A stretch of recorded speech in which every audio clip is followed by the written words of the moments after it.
morning, everyone. So we chose an absolutely beautiful day to have you all out and about, and a wonderful breakfast, I think, right? I think there's... So my name is Paula Shiner, and I am the CEO of Coastline Elderly Services in New Bedford, and it is my pleasure to welcome you here this morning to a Bristol County celebration of seniors. Today would not be possible without the generous support of our sponsors, so I'm going to just quickly tell you who they are. Our platinum sponsor, Senior Whole Health, and you'll be hearing from them in a minute or so. Our gold sponsors, Bristol Elder Services, Health Net Plan, and United Healthcare. And our silver sponsors, AARP, Massachusetts, First Citizens Bank, Jane Sullivan, St. Anne's Hospital, and Brandon Woods. So without further ado, let me introduce to you our host for this morning. Thomas Quinn III is the District Attorney of Bristol County. In this position, accolades already, Tom. In this position, he has the responsibility of investigating and prosecuting all criminal matters that occur in the county's 20 cities and towns. He was appointed to the position by Governor Charlie Baker in 2015, and his appointment, based on your accolades, I know this to be true, received widespread support from the community, who cited his 25-plus years of experience in the justice system and his commitment to the community as a lifelong resident of Bristol County. So without further ado, please welcome District Attorney, our District Attorney, Tom Quinn. Thank you. Thank you very much, Paula.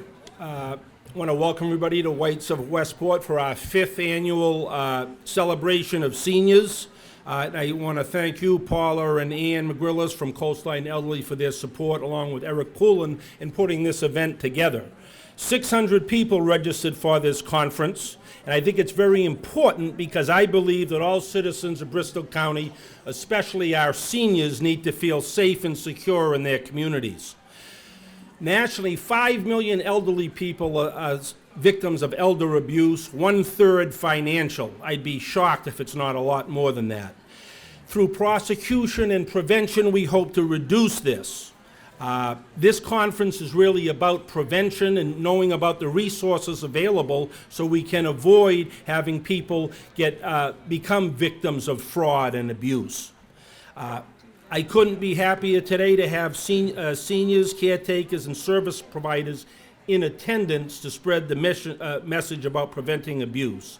It's reprehensible, and I'll say that again, reprehensible that elders are financially abused by, sadly, family members, caretakers, and scam artists. We will continue to work together to protect our senior citizens. Over 4 years ago, when I became the district attorney, I realized how critical this issue was and put together a financial crimes unit, in large part focused on prosecuting crimes, investigating and prosecuting crimes against the elderly, and engaging in prevention. That was just talk back then. Sounded nice, but it's not talk anymore. I've created that unit, and I think it's made a big dent into holding people accountable, many of whom who have skated for years for abusing and stealing from the elderly, and I will continue to do that to work to protect you from harm.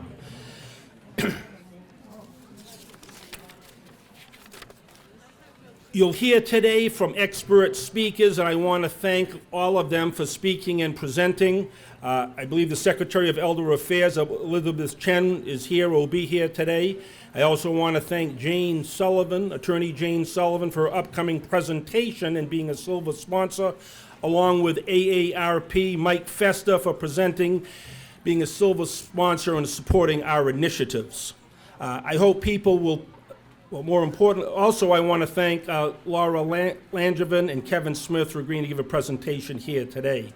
Please pay attention because this is critical to prevent people from taking advantage of you. Many of our elderly have good manners and are pleasant. I'll give you one tip. Don't answer the phone unless you know who's calling. Think there's anybody on the other line who's got your well intentions at hand? No. So that's a simple advice, because that would avoid a lot of trouble. I'm getting calls left and right from Wyoming and numbers you couldn't make up. I don't think there's anything good in it for me either. I really have to take note of our financial sponsors and thank them. Platinum sponsor, Senior Whole Health, who you'll hear for a moment from David Webster, who's here, and I appreciate their attendance and support, along with our gold sponsors, Bristol Elder Services, Boston Medical Center, HealthNet Plan, United Healthcare, our silver sponsors that I mentioned earlier, AARP, Attorney Jane Sullivan, as well as Brandon Woods of Dartmouth and New Bedford, First Citizens Federal Credit Union, and St. Anne's Hospital. Without them, this would not be possible. I also would like to acknowledge the presence I saw earlier of Representative Paul Schmidt, who represents Westport. Appreciate his support in this area.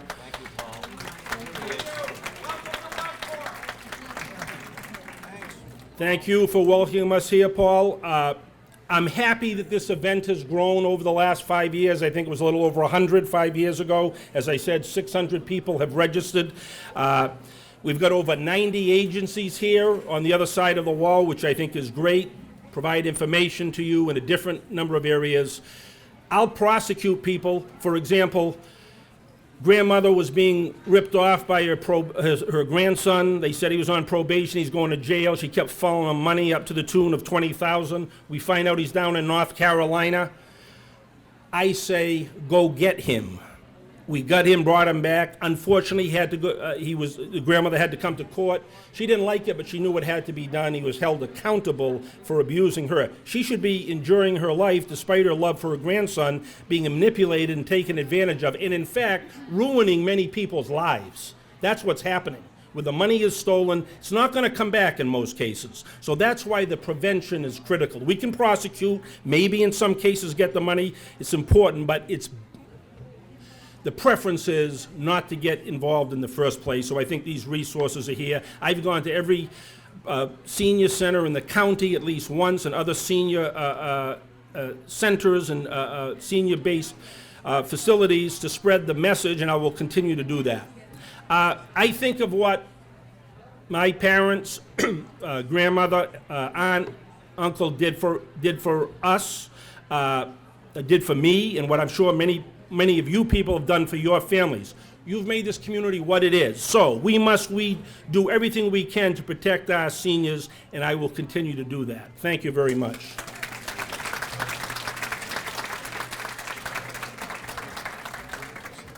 Thank you, D.A. Quinn, for the work that you do and your team protecting our communities. I have, unfortunately, to let you know that Dr. Elizabeth Chen, our new Secretary of Elder Affairs, is under the weather today. So she sends her regrets. This is her second week on the job, and she really wanted to be down here on the South Coast with us.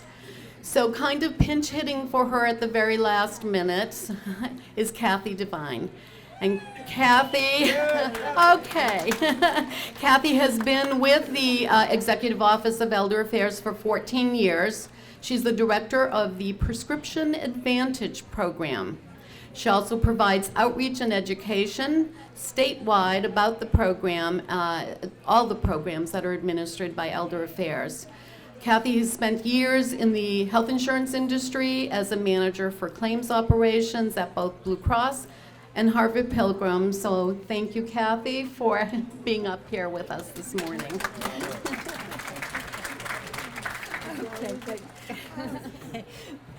Good morning, everybody. Thank you so much for that nice introduction. And I do have to say, I am so sorry that our new secretary isn't here to meet with you today. You would love her. she's only been with us for 2 weeks, and she has hit the floor running. She is already so dedicated, devoted to the issues that we all face as seniors, and we're just going to really enjoy working with her.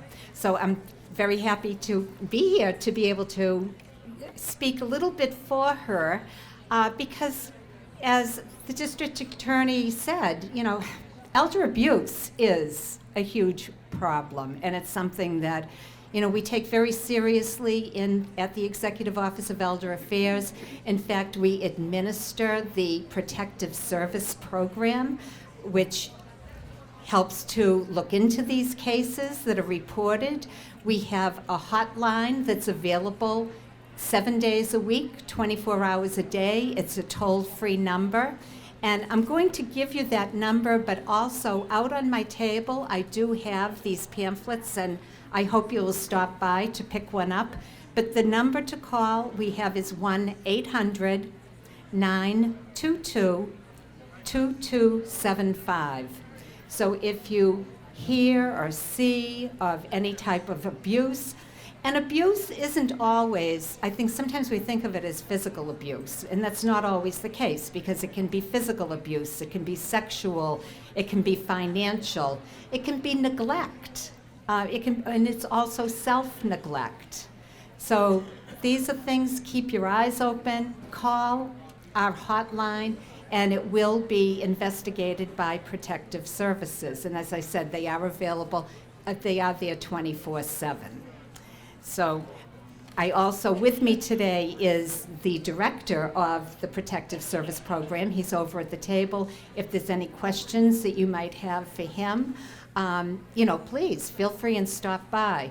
But, we did say this is a big problem, and in terms of calls that came into our hotline just during fiscal year 18, we had over 34,000 calls. I know, that's a scary number, isn't it? Yeah, and just in Bristol County alone, there were almost 4,000, which, that's 11% of that total. So it's a big number, and we want to see that number go down.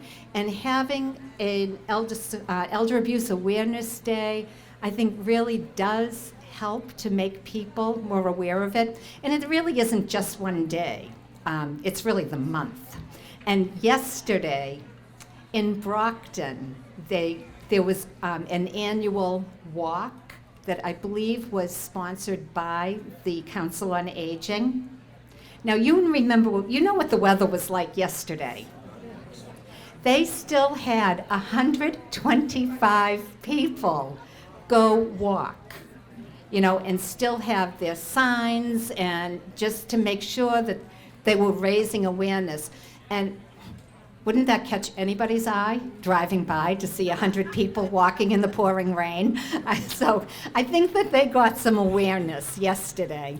I know next week, on the 20th, Plymouth is having a walk, which I was very happy to participate in last year. And again, they had, a huge number of seniors, caregivers, other representatives walk a mile along Plymouth Harbor, and it was a much nicer day. So I hope they have a good day this year too. So on behalf of the Secretary and Elder Affairs, I want to thank all of you for being here today. This is a great event. I had a table here last year, and I hope to be here again next year. So thank you very much. Okay. Thank you, Kathy. We will let the secretary know that you did a wonderful job representing her this morning. I will let her know. I absolutely will. Next, I would like to introduce to you David Webster. David is the Plan President of Senior Whole Health. He is an executive with more than 30 years of experience in contracting, development, and financial management in healthcare. Prior to Senior Whole Health, David held various titles at Tufts Health Plan, including Vice President of Network Development. David actually knows Bristol County very well, not only from his professional career, but also as a college student, because he is an alumni of SMU. How many of you remember SMU? I don't want to say that it's really aging you, David, but anyway, please welcome David to the podium. Thank you. Thank you, Paula. It's a pleasure to be here this morning with District Attorney Quinn and the other distinguished members of the panel. I was actually going to say that in my remarks. Coming back to Westport is a bit of a homecoming for me. Going to school at SMU, and yes, I refuse to call it UMass Dartmouth, by the way. Go Crusaders.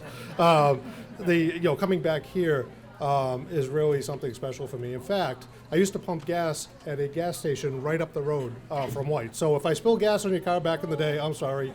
I apologize. Learning experience. So more importantly, very proud to be the platinum sponsor once again of this event. It's truly a very exciting event for us to be a part of. This is my first time at this event, recently joining the plan in December. And I'm following in the footsteps of Keith Pfeiffer, who folks that may know Keith, he was a very large presence, very loud shoes and big shoes to fill, so I hope I do my best on that. So at Senior Whole Health, we actually have been one of the founding SCO plans, Senior Care Option Plans. Been in business since 2004, the inception of the Senior Care Option Plans. And really this plan is, I'm excited to be here. This plan offers a lot of supplemental benefits to those folks that are both eligible for Medicare and Medicaid eligibility. I encourage you to visit our vendor table outside. There's a lot of supplemental benefits that you may not be aware that are available to you. So please, when you get a moment, stop by the table out in the vendor reception area. We, in our 15 years of history here, we've grown to over 15,000 members. That's pretty exciting. When you think about where we are, we're number 2 in the market right now. It's been very slow growth for us over a period of time. But it's important because what really makes it different, or separates us from our competition, is our care model. Okay, our care managers are actually from all the local communities, and as you know as well as I do, if you're in a local community such as Fall River, that's much different than New Bedford. We actually hire folks from the local communities because they understand the culture and the unique needs of that community. So we're very proud of that fact. In fact, of our 15,000 members, over 30% of them are here in Bristol County. So thank you for your support if you're a Senior Whole Health member. If you're not, please visit our table out there. We'd love to welcome you to our plan. More importantly, our care managers speak over 40 different languages. That's important because if you think about it and you're a person whose first language is not English, there's a lot that can get lost in translation. We hire folks from the community because they understand what the cultural differences are serving that community. Myself, as you probably can tell from my dialect, I'm born and bred in central Massachusetts, right? So I understand that Worcester is pronounced Worcester, not Worcester, and that Leominster is also pronounced Leominster, not Leominster. And I can pick up right away, and I have some colleagues that come from out of state and they say, oh, where's Worcester? I mean, no, it's Worcester. And it's wicked right there up the road. So we need to pay attention to that. As I've been traveling around the Commonwealth, there's one thing that I'm very proud of to be a part of this organization. The respect that we get working with folks such as Coastline and Bristol Elder Affairs. What they say is your organization is actually a partner with that, and we really appreciate your partnership. Events like this is just a form of what that partnership looks like. Honestly, we couldn't do it without the support of our ASAP partners. Really, in healthcare, the way we control costs and keep our members healthy and safe in their homes, and that's what our mission is to actually work very closely with our partner agencies. It truly does make a difference. Our care model, as I said before, we hire from the local communities. These folks actually will visit you. They will be an advocate for you and actually guide you through the very complex care system, again, working with our community partners. The reason why we do that, it's not the cheapest solution in the world, to be honest with you, but it's important. It's that collaboration that actually makes a difference. And when I look around the room, that's what matters, because it's actually keeping all of you secure, healthy, independent in your own homes. So I'm standing between myself and the rest of the speakers. I don't want to take up much more of the time, but I just want to say thank you for your attendance today. We really appreciate supporting this event.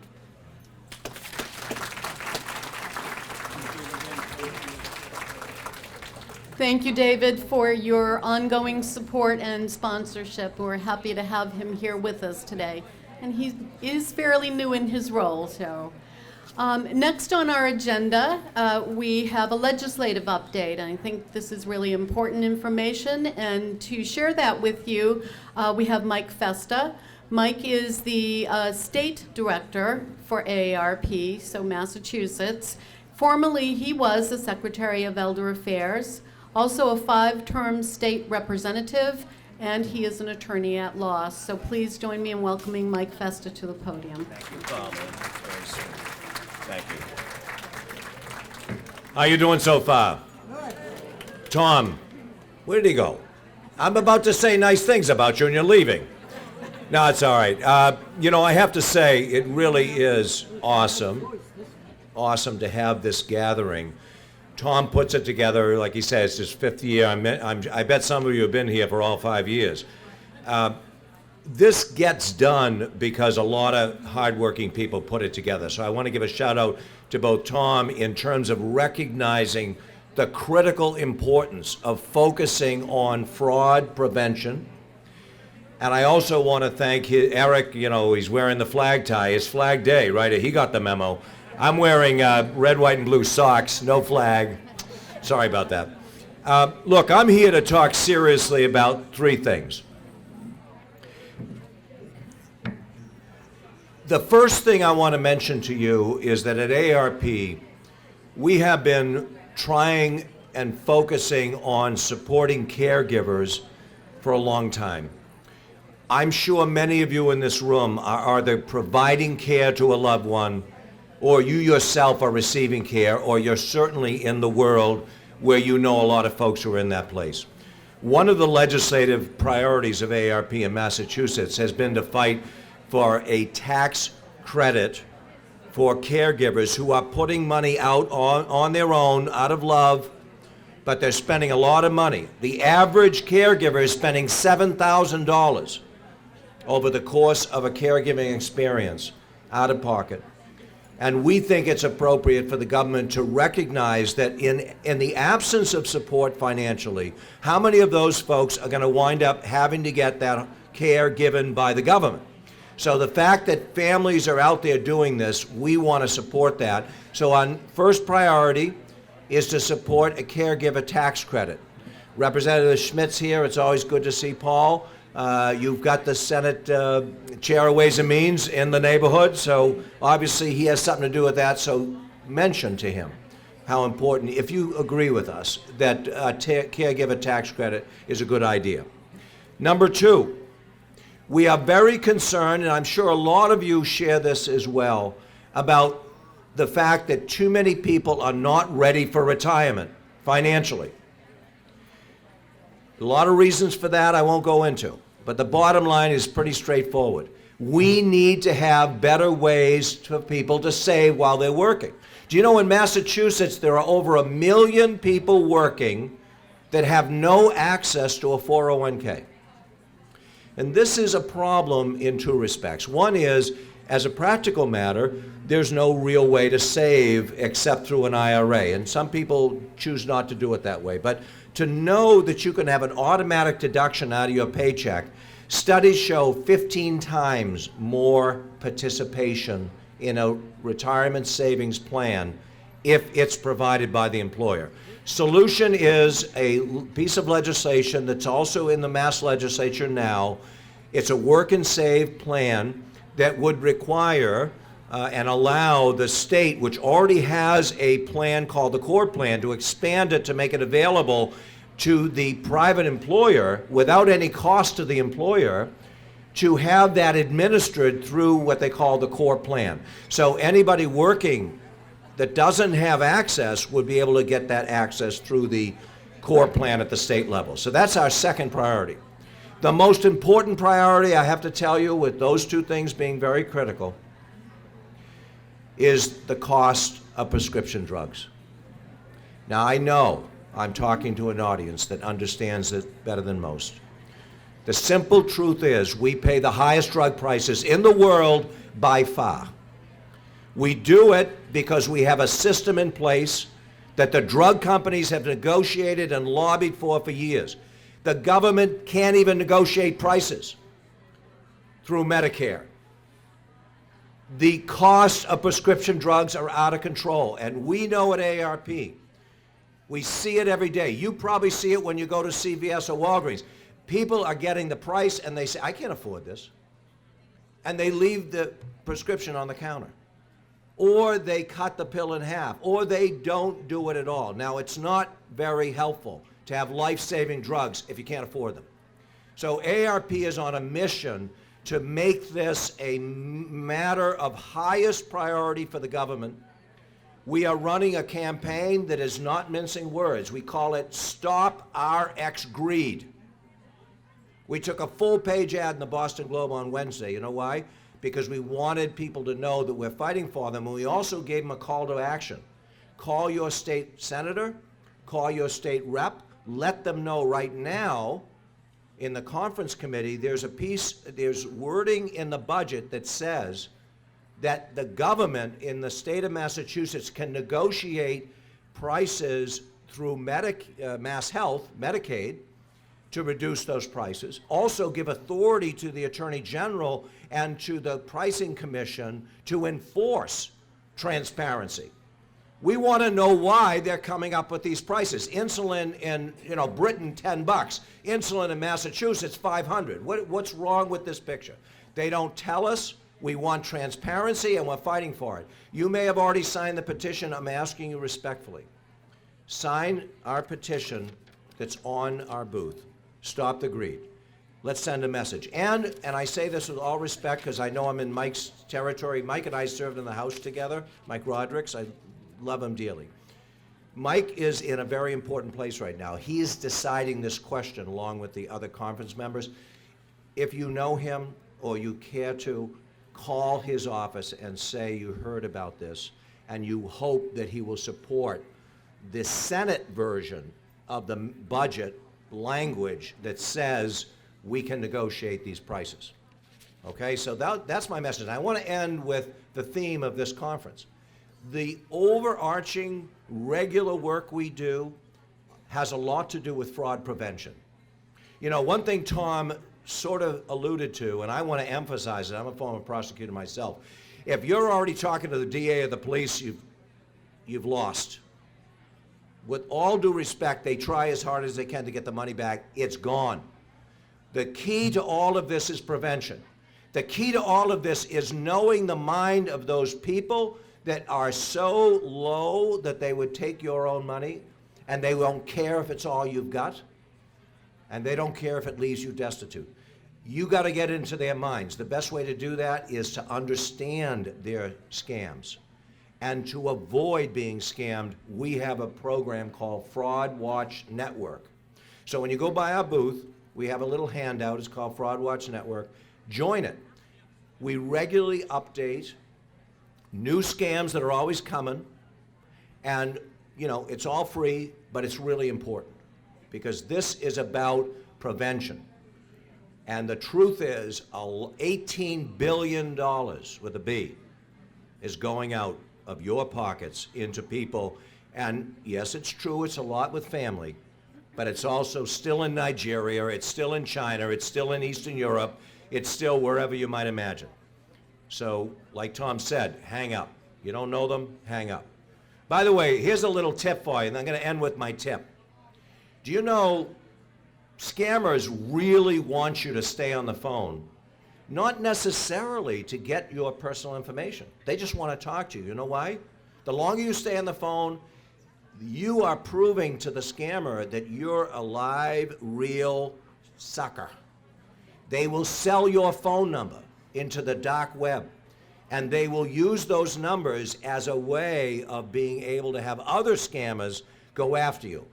You know, it's all automatic, right? If you pick up the phone, you're real. If you talk long, you are really the kind of person they want to get after. So hang up. End of discussion. It's been a thrill to be here. Paula, I really appreciate your introduction and your asking us to be part of this program. And have a great rest of the day. Thank you very much. Thank you, Mike. As you can see, Mike is a strong advocate for all of us. I'm a senior for all of you. We appreciate the work that you do, but you can't do it alone. And we know that. So check out the AARP booth, go to the website, pick up some information, and see what you can do to help those 3 issues that Mike described to us this morning. All right, so at this point in time, I'm going to introduce to you Jane Sullivan. Attorney Jane Sullivan established her own estate planning and elder law practice in Fall River in 1996. She has experience working with clients of all ages and in all aspects of estate planning and administration, with a special emphasis on elder law. Her experience and knowledge enable her to assist clients with advanced planning matters, addressing financial and legal worries, and representing the fiduciary of an estate after the death of a loved one. Please join me in welcoming Jane Sullivan. Good morning, everybody, and welcome to another very successful event. After the speaking program concludes, if you haven't already, I do encourage you to visit all the exhibitors. Every year there are more and more of us, and there's a lot of wonderful information for you. At my table, which is number 9, I brought 2 handouts with me today, and these are also available on my website if you don't have a chance to grab them.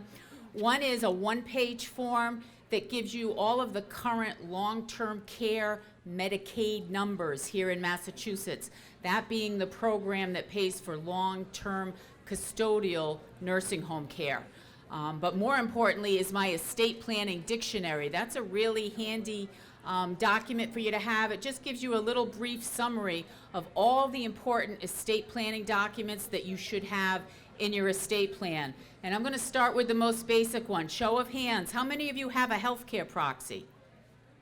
All right, I see most of the hands, but some of you here didn't raise your hand. That's one of the most important documents, and you don't need a lawyer to do that. You can get a fill-in-the-blank Massachusetts healthcare proxy form, and you can fill in the name, address, and telephone numbers of a primary healthcare agent and then an alternate healthcare agent, so that you've got the people that you choose in place to make medical decisions for you if there comes a time when you cannot make your own decisions. Until that healthcare proxy is invoked by your physician, you're still in charge. I often meet with kids especially that say, I'm my mom's healthcare proxy. Well, that's good. Is mom still competent and able to make her own decisions? Yes. Well, you're just waiting in the wings. That healthcare proxy has to be activated by your physician when he or she determines that you're incompetent or incapable of making your own decisions. So very important to have the document, but just as important is to tell those healthcare agents what you want. How do you feel about certain healthcare decisions, extraordinary life support measures? You can do a separate document called a living will declaration if you choose to. What I typically do is incorporate some living will provisions right in the healthcare proxy form. How do you feel about life support measures? But you can even just have a discussion with your healthcare agents. Their job is to carry out your wishes. How you make those wishes known to those individuals is entirely up to you. It does not have to be in writing. But at a minimum, you need to have a discussion with them because their job is to carry out your wishes. So the healthcare proxy is for medical decision-making authority. I've had a couple folks ask me today about HIPAA, HIPAA. That's the medical privacy rules that prohibit any of your medical providers, Medicare, Blue Cross, Mass Health, your pharmacy, anywhere that provides medical service to you. They're not supposed to release any of that information to your spouse, to your son, to your daughter, unless you authorize them to do so in writing. Now, a lot of doctors have their own internal form, you know, when you check in for your physical and they hand you that clipboard, and typically there's a spot that says, who can we talk to? and you fill in the name of your spouse or your child. But that form is unique to that medical office. That doesn't go with you wherever you go. So that's what a HIPAA authorization is all about. Who do you want to have access to your private medical information? And you can do that for as many people as you choose. If you've got 5 kids and you want them all to be able to call and get information, you can sign a HIPAA authorization for each of those children. And my recommendation is that the child holds on to that form. So if they need to present it to someone or fax it or email it, there are lots of different ways that we can communicate these days. If they've got the form, they're going to be able to get the medical information they might need to help you if you're in a medical crisis, for example. So those are the important medical-related documents that I encourage everybody to include in their estate plan. For legal and financial information, the most important document is a durable power of attorney.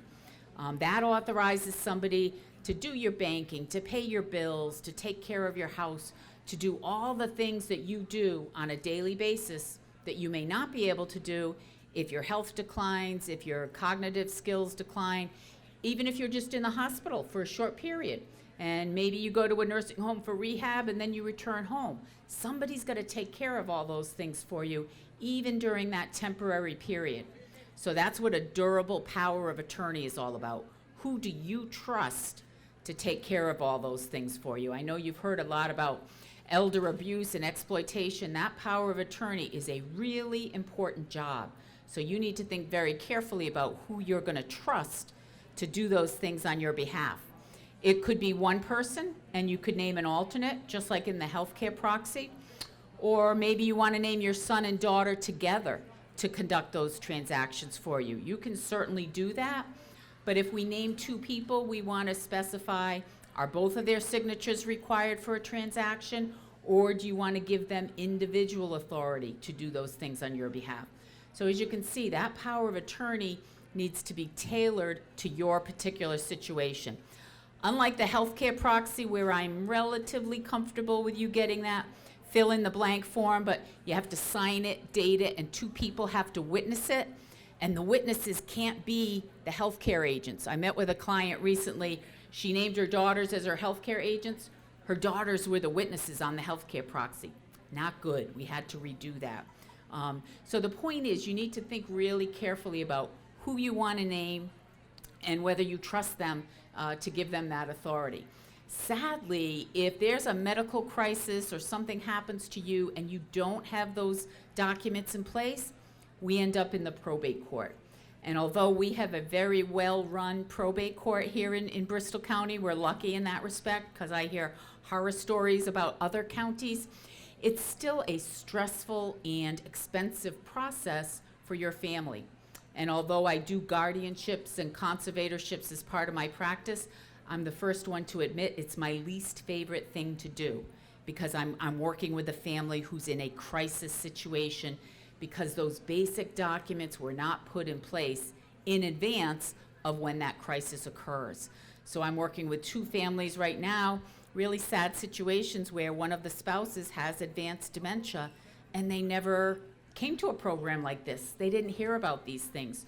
So we're going to be able to accomplish what we need through the probate court, but it's going to take us about 6 months to do something that we could otherwise do immediately if we had a power of attorney. So for example, if the husband in one instance needs nursing home care, we want to be able to put the deed to the house in the wife's name. If we had a well-drafted power of attorney, we'd be able to do that. We don't have it. So we've got to go to court to get wife and son appointed as his conservators and then ask for permission from the probate court to do that. I don't anticipate any problem with it other than, we're already a month into the process and it's going to take us at least another 5. And of course, filing fees, legal fees, trip to court. When we probate a will in Massachusetts, unless people are fighting over things, and we could spend the rest of the day talking about that, probating a will is typically all done by mail. But when we have to file for a guardianship or a conservatorship for someone, we have to show up. We have to go to court. So that just adds a layer of stress for a family that's already dealing with a difficult situation. And I tell my clients, this applies to people of all ages, not just elders. I always say when I do a talk like this, before I let my kids go to college, they both came to mom's office to sign a healthcare proxy and a power of attorney, because one of them was going 500 miles away, and mom back in Fall River is not going to have any authority if she was sick or if something happened to her. So this is something that applies to everybody, regardless of their age, regardless of the size of the estate. These are basic estate planning documents that everybody should have. So I'm wearing my estate planning, but also my elder law hat when I encourage you to do those things. And not only to do them and tuck them in the drawer or the safe deposit box and forget about them, especially if they're in the safe deposit box, who has access to that box? Is your spouse on the box? Is your son? Is your daughter? Somebody else needs to be able to get into that box to get the documents if they're needed. There is a statute in Massachusetts that allows me, as the attorney for the estate, to go into a box just to look for a will. So if I have a client that passes away and we can get our hands on the key to the box, the bank will let me into it just to remove the will. We don't get to touch anything else. But there's no law that says I can get in there to get my client's healthcare proxy or durable power of attorney. So you need to think carefully about where you're going to keep those original documents. When I've done work for a client, I always keep scanned copies, so oftentimes I'm with the client's permission or the healthcare agent, I'm sending them to the hospital or an assisted living or a nursing home. But for a power of attorney especially, we need that original document. The bank is going to want to see the original signed document, and they're going to go to the last page and feel for that notary seal or make sure that the ink on that last page is not a photocopy, it's an original. Or if we're using that power of attorney for a real estate transaction, we have to record the original power of attorney at the registry of deeds. So a copy is not going to do us any good. So once you've signed them, really important to let your family members or whoever you've named in those documents know where they are. You might even want to give them a copy. That's entirely up to you. When I'm working with the family, entirely up to the client. Do they want the kids to come in and meet with me and be able to ask questions? But really important, if it's a private matter for you, if you've named somebody, that they know that you've named them and they know where they're going to be able to find those original documents, so that if there is an emergency, they're going to be able to locate them and do what they can to help you. That's the whole objective, is to make sure that you and your assets are taken care of during your lifetime. I have so many people come to see me that say, I want to avoid probate when I die. I'm more concerned about avoiding probate during your lifetime, because the last thing your family needs to be dealing with in a crisis situation is a guardianship or a conservatorship. So those are my words of wisdom for today. Healthcare proxy, power of attorney, don't leave home without them. And if you do have them, pull them out, review them. Have people's names changed? Has somebody moved away? Does it make it difficult for that person to perform those duties? Those are documents that you can always change. You can always update them. So I usually advise my clients at least every 3 years, pull them out, look at them. And it may be prudent to do a new power of attorney, just because a lot of financial institutions become reluctant to honor that power of attorney by virtue of how old it is. And in Massachusetts, a power of attorney doesn't really end until you die. But I find a lot of banks, especially if it's more than 3 years old or 5 years old, they're going to give your family a hard time in using it. So let's try to avoid that and update it. If a client comes in to me to make a change to their will or a change to the trust, I always recommend that they update their power of attorney at the same time.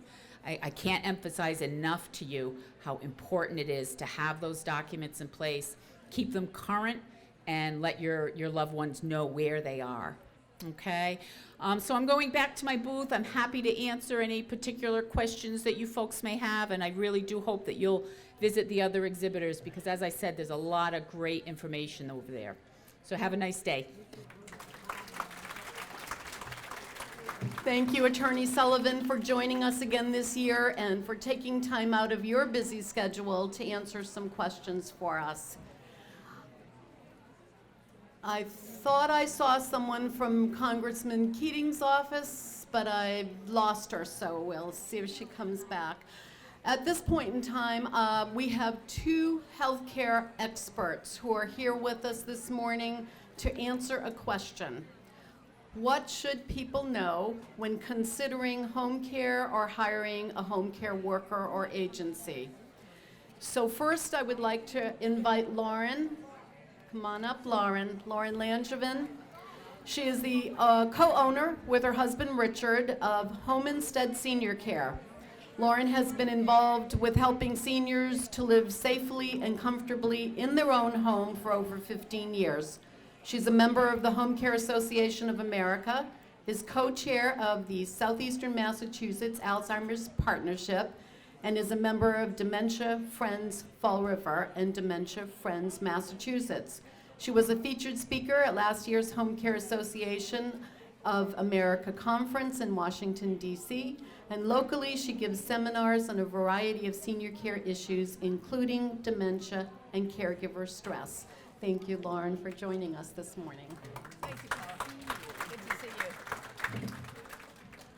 Good morning, everyone. I hope you're having a great time. As Jane said afterwards, definitely go meet all of the vendors. There's so much wonderful information, great resources available.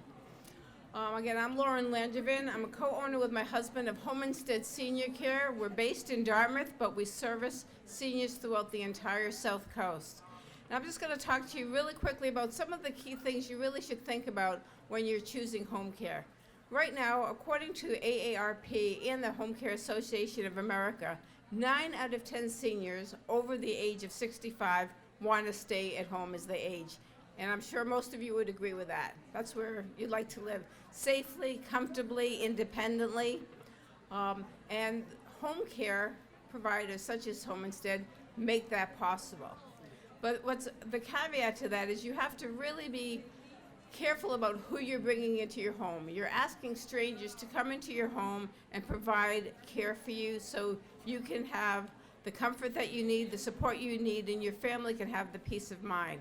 So some of the things that we really stress, and this came out of out of my personal experience and being involved with home care providers before I got involved with senior care. As a profession, I was taking care of my parents at home and did not know the questions to ask. So when we go out and we talk to people or they call us and they say, what should we do? What kind of questions should we ask? Here's a composite of things that we put together. First of all, really find out how the caregivers are trained, if they're experienced. We're finding people will say, and this happened to us, oh, they have a lot of experience, but they've never really been trained. Maybe they took care of their grandmother or their parents or an aunt and uncle, but nobody ever taught them how do you really do personal care, the proper ways for bathing and toileting. How do you really provide companionship? Companionship is not just sitting around and watching TV. It's really enriching the lives of seniors to make sure they stay emotionally engaged in their lives. So the training is really important. We also offer for our company Alzheimer's training, dementia training, hospice training, really anything that our caregivers need to provide the best support to our clients without just kind of taking the word like, well, I've done it before, trust me. Another thing, how well are these people vetted? A query checks performed, driving background checks, making sure they have clean driving records. Is there anything else in their background that would prohibit them from providing, again, the best care and giving your family the best peace of mind? Another thing that is very important and near and dear to mine and my husband's heart, because we did not have that, is client care management.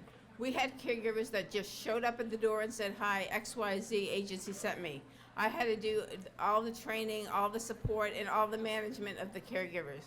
So one thing that's really important and something that Home Instead is very strong on is providing that client care support, and that's twofold. One is making sure on a consistent basis that our clients all get the services that they signed up for, that they want, they need, and they deserve.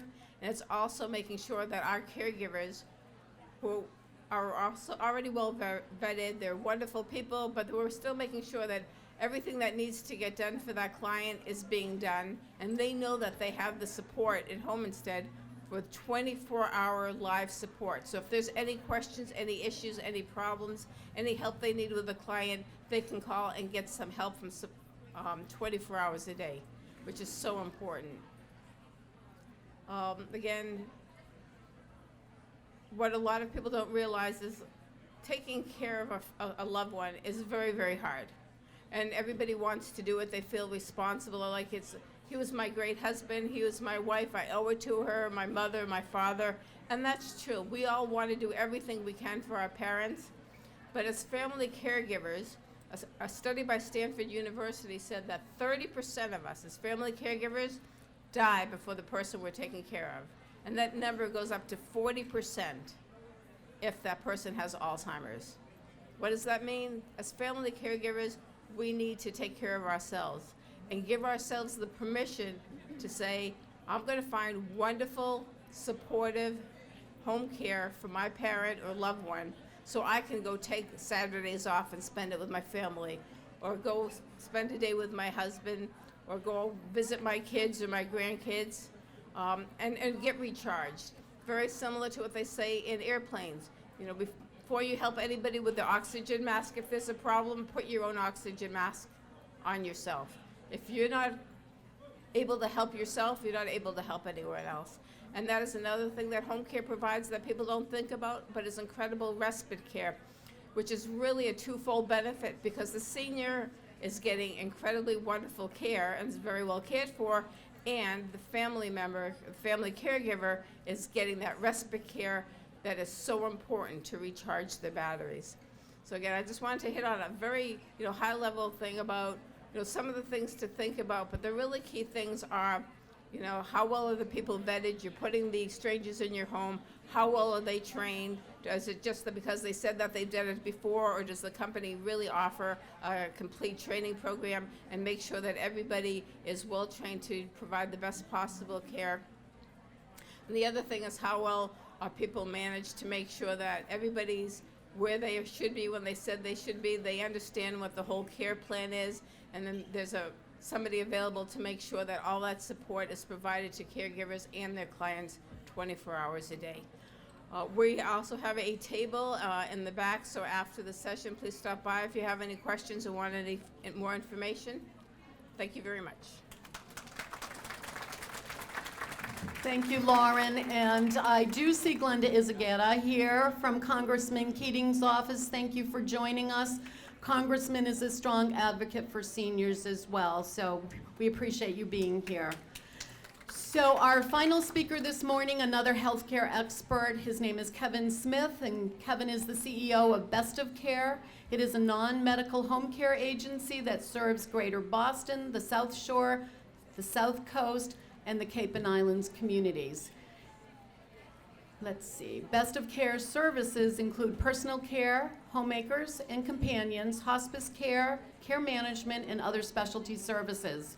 Under his direction, Best of Care has acquired 2 private pay agencies, expanded to Cape Cod and the islands, and obtained contracts with 8 of the state's 26 referral partners. Kevin is also the president of the board of directors for the Massachusetts Council for Home Care Aides. Please join me in welcoming Kevin, and thank you for hanging in there with us.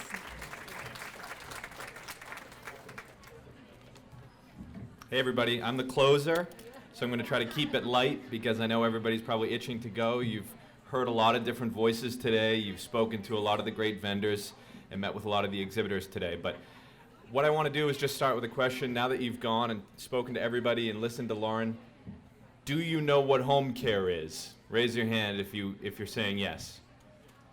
Okay. It's pretty good because most people don't know what home care is until they need it.